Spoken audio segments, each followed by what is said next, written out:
Hello there, welcome to Weird Music on the Glumburger channel. This is of course the strange show where we look at strange albums that are out there just waiting to be listened to, right? So, this episode has been, a long time coming, no doubt. This was a recommendation that it's actually come from, a couple of different commenters. Actually, they've asked to have Xiu Xiu covered on the channel, basically. The problem was, prior to diving into this album we're looking at today, I had actually never listened to any Xiu Xiu. Completely outrageous, I know. But it was, a couple of weeks ago or so, I finally found the time to listen to some Xiu Xiu, and yeah, I get why people wanted this covered. I get it, I feel. So, I'll be honest with you, I don't know how this review is going to turn out today, but I'm going to give it a shot because I genuinely was astounded by this album. I think it is truly brilliant, albeit terrifying and disturbing. So today, I present Girl with Basket of Fruit by Xiu Xiu.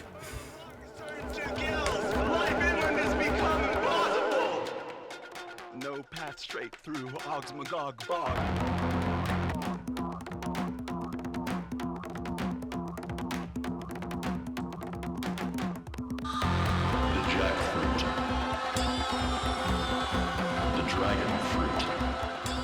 Right, so let's ask ourselves, who are Xiu Xiu? Well, Xiu Xiu is an American experimental band formed by singer-songwriter and generally all-around esoteric person Jamie Stewart. And the band has seen, a kind of shift in members from their beginnings to the current day, though you have currently member Angela Xiu being a consistent member of the band since her introduction in 2009. And I have to say, since discovering the world of Xiu Xiu and their music and stuff, the creative chemistry between these two people is just astounding. It results in some of the most phenomenal music that I've ever had the pleasure of listening to. It's truly fascinating what people can create sometimes. I'll be honest, I'm very excited to talk about them on the show now. Very excited. And so, in today's episode, we're diving into Girl with Basket of Fruit, the 11th album, apparently, by the band, and co-produced by member Angela Xiu and Deerhoof's Greg Saunier. So, what is Girl with Basket of Fruit? Well, kind of hard to say, I would argue. This is an incredibly surreal and strange album that it almost overloads you with this very, esoteric imagery across its 36-minute runtime. Its name as well, it's a twist on the famous painting by Caravaggio, Boy with Basket of Fruit. And, it kind of twists the original concept of the original painting here and presents to us, a version that's kind of like the female perspective. It's going to come up a lot, actually, the whole female perspective thing. We'll get into it a bit later. The music itself, though, honestly, I find it terrifying. It is relentless, it sounds so incredibly dangerous and just full of horror and fear, and it's like it's all on the verge of something truly terrible that is about to happen. And it's incredible though. On this album, Xiu Xiu seem to forego traditional song structures, and instead you're just being blasted this almost free-form expressionism of the album's core concepts and themes, of which are actually presented almost as a subtext across the entire album's experience. And, in some cases it is kind of direct, but in most cases it's really just not direct at all. It's very just layered under this just surreal imagery, basically. It's incredible. It's incredible stuff. And, yeah, there's this very uncomfortable level of anger and tension running throughout all of these songs. And yet it's something about it all. It just pulls you back in constantly. And for me, I don't think I've ever come across an album whose lyrical content was so strange and esoteric. I'd argue it's almost bordering on James Joyce's Finnegan's Wake levels of incomprehensibility at times. And yet it all perfectly expresses the themes and emotions of the album itself. It takes you along this terrifying and uncomfortable journey. And yeah, what is this uncomfortable journey? Well, as with most surrealist works, it's open to interpretation, arguably, but I myself, I seem to, draw from this, as I mentioned, an expression of the female experience across history to the current day, the terrifying experience that it is. Now, and of course, it's about so many different things as well, though, but this is genuinely the part that stands out for me most across the whole album experience, and I'll be talking about it a bit on the show. But yeah, let's just dive into this terrifying album, and yeah, let's just go into it, shall we? Go with Basket of Fruit. It opens up with the title track, a truly terrifying and ferocious track that opens up with this peculiar attack of drums and beats, and then you get very sporadic electronic elements, and it's very difficult to describe, as the main dominating forces in the actual song itself is, of course, Jamie Stewart's terrifyingly scary and unique presentation of his lyrics. It's like someone standing above the crowd, got a loudspeaker, and is just demanding to be heard as they just describe in this excruciating detail, such an uncomfortable expression of what many interpret actually to be a story of, violence and against women and the post-traumatic episodes that follow these. And so yeah, first track on this album, and it's already, hitting in such a super hard and abrasive and uncomfortable way. It's like, for me, actually, to be fair, this was the first Xiu Xiu song I had ever heard.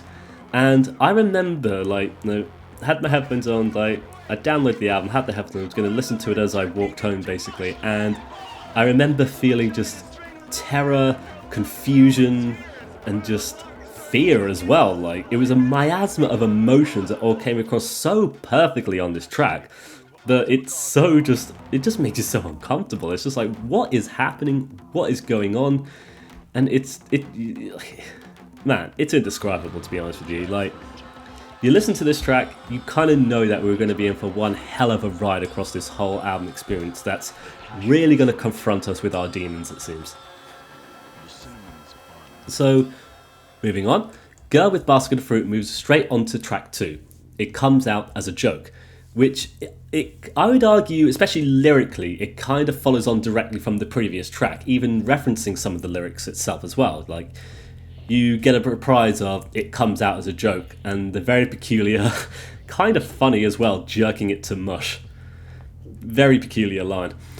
And so, this track though, I feel like this track is perhaps a sort of self-referential look at the absurdist presentation of what was established in the very first track, Perhaps noting that although what is being discussed is very serious and uncomfortable, the fact that there's this sheer surrealistic element to it all makes it all come out as a joke. And perhaps this could be, I would actually argue, perhaps this could be interpreted this way, that, how following a traumatic event, let's say, a woman trying to explain it all is perhaps not taken seriously at all, and instead they're just left to experience the sheer terror of it, just alone, basically. One way to look at it. I mean, the other way you could look at it is perhaps, Stewart's just sort of doing this meta reference, looking at his own lyrics, basically, and how they come across almost. Like, there's so many ways to look at these things, basically. But on top of it, though, on top of the surreal lyrical content, though, you've got this instrumental pushing it all along, though, and a brilliant one, though. It consists of this thumping bass and this thumping drum. It creates this absurdly ominous and foreboding landscape that we're traversing, and it just feels like you're constantly watching over your shoulders as these strange, unsettling images just loom in amongst the shadows. And so, track 3, our Margie Vu. So, this is very interesting, but it's downright one of the most depressing tracks on this whole album. And, to be fair, the level of fear that this album, expresses to us as listeners, it makes the whole thing kind of depressing in its own way, but it is truly fascinating.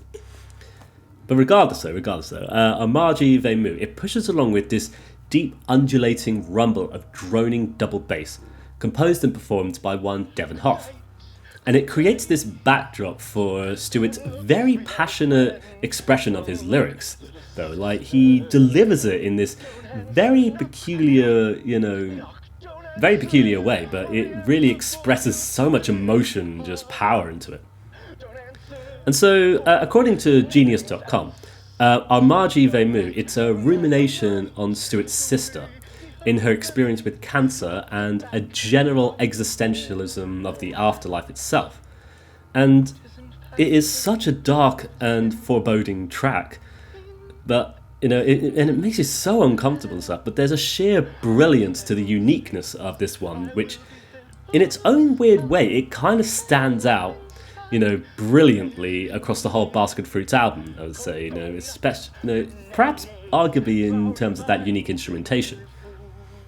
And of course, there is one section that is absurdly memorable in this whole track that I'm sure fans of the band will definitely know what I'm talking about. You get Stuart delivering this really harrowing and dark repetition of "I am not ready and cannot accept," and then he launches into a very Joyce-like babble, I would say, in which the lyrics are just written as "blood, blug, blue, blugly, glub, blub, blub, blue, blub, blub, blub, blogglaglu." That's how it's written, but what he does is just so weird and just unique. It's crazy. And it's a section, though. It's so sinister, I would say. Almost, bordering on the absurdist. As with many of the lyrics, to be fair. But for all the weirdness and surrealism of it, it stands out so brilliantly. It's so difficult to interpret, but so fascinating as well. I find it to be a brilliant moment on the album. One of my favourite bits of it. I don't know why, but I just think it's so brilliant. Moving right along though, we get the album's shortest track, Ice Cream Truck, a 2.5 minute mindfuck of distorted, sinister vocals. You get terrifying string sections and this esoteric drum pattern that doesn't quite fit the structure all that correctly. But in doing so, you're getting this very strange experience that just makes you very uncomfortable, as though everything's slightly off, if that makes sense. And regardless of how short this one is, it still manages to convey such strong themes of danger, fear, and terror, as we're given this very uncomfortable and, once again, surreal expression of what actually many interpret to be a song about sex trafficking and sexual violence. And genuinely, it's such an uncomfortable track as a result. The way Stuart's delivering his vocals, they're just so distorted and nasty, and it's just, oh god, it's so threatening how it comes across. And as a result, you get this constant fear looming over you as you're intimidated and, frankly, confused by the events that are happening. It's a truly terrifying track. Yep, track 5 then. Pumpkin Attack on Mommy and Daddy. So I would argue, out of all the tracks on the whole album, this is probably one of the best, one of the strangest, one of the most esoteric in the story it's trying to present, and definitely one of the most surreal. And as a result, one of my favourites for some reason.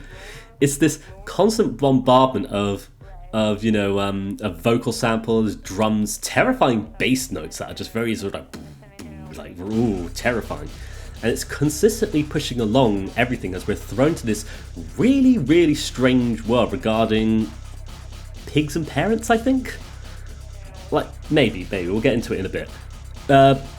This particular track, though, according to Jamie Stewart himself, the title of the track is a synthesis of multiple stories all pushed together, with Stewart himself saying, "They got mushed together initially out of any sort of context, then became a single context, that context being a pumpkin attack." And so going back to Genius.com, which provided a lot of information for this album, to be fair, it really helped me find different links and where to go to find out more. So according to that though, the pumpkin attack actually refers to a prank that Stewart and an old friend of his named Melissa Gifford played on the owners of the Cobalt Cafe in LA. The Mommy and Daddy section apparently refers to 2 different stories, each told separately by band member Angela Seo and the guest Elliot Reed.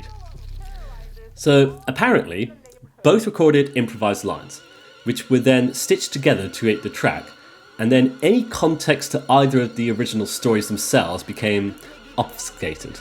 I think that's how it's said, yeah. Just blurred and changed and made weird. So, what we're left with then is this incredibly strange track that is Without a doubt, across the whole album, one of the most surreal experiences. It's very strange, and as well, the influences itself, what actually inspired this track, from the story of how it was written to what was literally inspired all the writing of it and stuff, is also very strange. So in the research, I came across a guide to Xiu Xiu's Basket of Fruit on the website Talkhouse, a wonderful article that provides this sort of visual companion to the album itself, all the songs and what influenced them. And so Pumpkin Attack on Mommy and Daddy was inspired by Toilet Paper Magazine, Soviet anti-alcoholic campaign posters,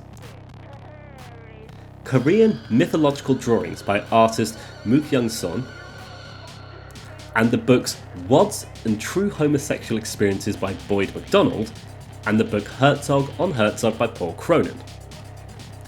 And I can kind of see how some of them would probably influence the song, and other ones I don't at all. And to be fair, it's one of those things, the more I think about it, the more I get really confused and don't understand at all. I think that's maybe the point though.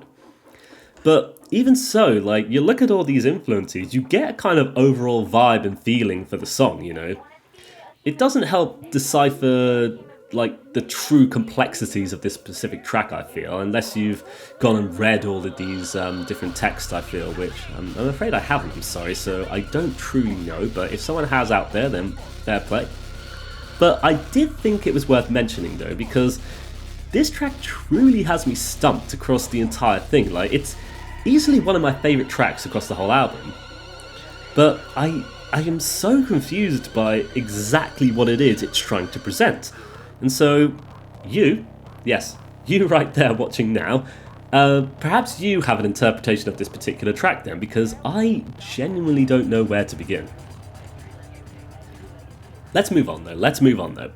We get track 6, The Wrong Thing, which I would argue is perhaps the most song-like track on this whole album. To start off with, maybe, you have Stuart beautifully crooning over the top of these rather strange but lovely sounding keys, which glide back and forth across the headphones, backed up by a lovely string section. And it genuinely sounds like an actual song after everything we've had on this album that's just so, just almost non-structured, I would say, to a point. This one becomes very strange, actually, because it feels a bit more structured. And it's incredibly beautiful, and as a result is this wonderful moment of respite on the entirety of this album. That is, of course, until Stuart says the line, "Sit by me and do the wrongest thing." And it's here the whole song just dissolves away, and it sort of tunes down and goes in pitch, really awkwardly towards these incredibly sinister and nasty notes that feel so incredibly wrong and uncomfortable. And it's a brilliant moment on this whole album, I would say. It's perhaps one of my favourite parts of any of the songs. It's so weird how it goes from this really lovely section to this really sort of uncomfortable madness that just really just feels like you've been stretched in this really nasty, sinister way. It's so peculiar indeed. And so here it is then. We move on to track 7, Mary Turner, Mary Turner. So there is no doubt in my mind that this, and I'm sure many people would agree with this, that this is perhaps the most harrowing and darkest track on the entire album. I mean, there's many of them, but this one is so just oh man, we'll get into it. What's fascinating is after the very beautiful but almost unsettling The Wrong Thing, we move immediately into what is one of the most terrifying tracks on this whole album. And so, Mary Turner, Mary Turner. It's a song about the lynching of African-American couple Hazel Hayes Turner and Mary Turner. And it describes in very gruesome and terrifying detail the ordeal that Mary Turner went through, and it's a truly harrowing moment across the whole album, one that is punctuated by such menacing bass notes and the babbling of its lyrics, which, arguably, in contrast to the whole rest of the album, the lyrics on this one are actually much more direct, as we're just basically having Stewart tell us the story of what happened in such horrible detail as well. And I can understand why a track like this is on the album, though. Like, I feel like it is an expression of one of the key notions of the album's concepts that I've been mentioning a lot, the female experience. And in particular, it is, such a dark, gruesome and terrifying fact of literal history that actually happened to not just Mary Turner, but so many people. It's horrible. It's truly horrible. And like the track, the story, and everything about it makes me really uncomfortable and incredibly angry, which is what I feel it's supposed to be doing. Like, you listen to it and it's a literal gut punch every single time you hear it, and as a result, I would say it's probably one of the most important tracks on the whole album as a result. So, moving on though. Track 8, Scissors. I think that's how it's spelled. The penultimate track. So although I said that Pumpkin Attack on Mommy and Daddy was my favourite track, I feel like this might be my other top favourite track, if not tied for first place, because I really like this one too. And this one proceeds with such a hurried and frenetic pace, punctuated by this really peculiar arrhythmic drums. You get notes in the keys and this very peculiar but groovy bass line that just repeats and repeats, and it's just going so frenetically, so quickly though. And this one, man, every time I hear it, I get lost in it so easily, though. It pushes out more of that fear and tension as you're just being surrounded by such ominous and terrifyingly dangerous imagery. And as well, like if you listen, you can hear this uncomfortable screaming right in the back as well that is just sends shivers down my spine every single time. And I'm not sure why, but there's a repeated line throughout this track, though, comes up a couple of times, where Stewart just sings the line, "Light a candle, pull the handle, you are erased." Light a candle. Pull the handle. You are erased. I just can't figure it out, though, because there's such this performative showmanship to how Stewart presents it vocally. He's almost whispering it with such a pained, abject horror. And despite being whispered, though, there's actually so much emphasis on it as well, and it just becomes incredibly intimidating, like as a line, though. And yeah, it's a frenetic and maddening track, though, that it just feels like going insane, basically, and maybe that's the point of it, though. Perhaps that's the experience of being made to feel insane is perhaps the point of this track entirely, though. I don't know for sure, though. I mentioned with Pumpkin Attack on Mommy and Daddy, I might need your help in interpreting this one as well, though. As with many of the tracks, though, I feel like there's so many ways to interpret the tracks, though. So, however you yourself are perceiving these tracks, I would love to hear it, though, because I'm very interested in knowing how it's coming across to other people as well. But let's move on to the final track, though. Girl with Basket of Fruit ends with the final track, Normal Love, which is a truly fascinating track and a wonderful way to end this album, as it is in such a stark difference to so much of what we've experienced across the entirety of this album. This one, very weirdly, I feel like this one opens up like a Bon Iver track, You get these beautiful keys, sampled vocals, this gentle bass just pushing it along, and in a weird way, this is kind of one of the weirder tracks on the album, purely just because of how much it contrasts against the rest of the album, though. But it's lovely, though. It's really nice in a weird way, because it's a truly heartbreaking track to listen to, though. It's one that just pulls on your gut with its pie into what is seen as alternative ways of loving, I feel. For me personally, I kind of interpret this as how the LGBTQ community, or even just marginalised groups in general, are made to feel, about how they are existing and love each other, despite the fact that love itself is just this ordinary and normal thing that everyone experiences. I don't get why people are made to feel so weird about the way they are, but it is what it is. But that's just how it comes across to me, maybe. Once again, many ways to interpret it. But there is such a passionate way that Stewart delivers the lyrics on this one, though. It's sounding so strained, so full of pain and torment, and it's kind of breathtaking as well, like ending the album this way, and it is easily a highlight across the whole thing, as it makes the build-up of this really chaotic, frenetic, terrifying album experience. It just makes it, and it builds up to this point, it makes it so interesting to end it in such a beautifully cathartic way.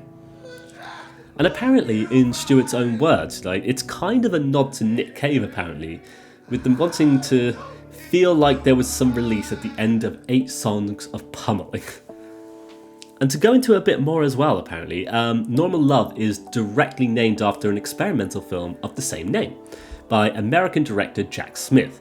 And it's a rather strange film, apparently, featuring glamorously dressed monsters, but visually is just fantastic in its own right. And yeah, I haven't seen the film myself, but I'm sure if you like watching the film will add so much context to this song as well. Like, and I should have found time to do it before this review, but we'll get to it one day, I guess. And so, with that, you've essentially covered the entirety of Xiu Xiu's Girl with a Basket of Fruit. It's one of the strangest, scariest, and downright terrifying albums I've ever heard that instills such vivid emotions of fear and danger every single time I listen to it, though. And I have to say, I'm really glad to have been introduced to Xiu Xiu via the comments from a bunch of you, so a huge thanks you, because this album's become a little bit of an obsession for me at the moment, though. It's so strange, weird, and unique, and such a surreal expression of such concrete and vivid emotions. And I find it amazing how the very surreal nature of something, it's something like Kid A, for example, by Radiohead. It expresses clear and concise emotions through rather esoteric expression. And I'd argue that Girl with a Basket of Fruit, it kind of does the same thing, albeit through a much stranger ordeal, with it being incredibly avant-garde in terms of its production, lyrics, structuring, etc, etc, etc. And perhaps with exception to some songs like Mary Turner, so much of the expressionism is incredibly abstract, forcing you as a listener to traverse the album's core concepts and ideas through the expression of it alone, if that makes sense. It's truly a very weird and unique experience, and I'm very grateful for having been introduced to it. And so with that, I feel like we've come to the end of our episode of Weird Music today. This episode is very peculiar. I think it's gone very weird. I don't know how this one's turned out, but then again, this album was so baffling and stuff. I figured like there's never going to be a right way to do it, if that makes sense. But yeah, like because I really was astounded by this album, so I really wanted to try talk about it. It's genuinely peculiar, strange, and downright terrifying album that, to me, it instills these feelings of abject horror and tension, presenting a very surreal experience, to me at least, of the female experience through history, or the downright terror that they experience on a day-to-day basis, I mean, of course, though, it is about so many different things as well, but it's, as I mentioned, that in particular really stands out to me on so many of the tracks. It's for some reason what my mind really attaches to in terms of interpreting it, if that makes sense. And yeah, to be fair, it really reminded me of how I felt watching certain films like, Black Swan or A Promising Young Woman, if that makes sense. Like, if you've seen those films and listened to this album, maybe that would make sense. But in any case, like I've said, truly grateful for having been introduced to Xiu Xiu by your suggestions here. And no, as well though, I'm really enjoying checking out their incredibly eclectic and varied discography of music, so maybe we'll cover another album of theirs in the future, Maybe. It did certainly take an incredibly long time to get around to this one, but we did get there in the end though. So yeah, I would like to thank you for watching this very strange and peculiar episode of Weird Music. If you've enjoyed hearing about Xiu Xiu and want to know more, their links are in the description below, of course, as well as some other useful links as well to other articles and stuff. But yeah, for now, I'd like to thank you for watching today's episode. I wish you all the best, take care, and bye-bye for now. Bye-bye!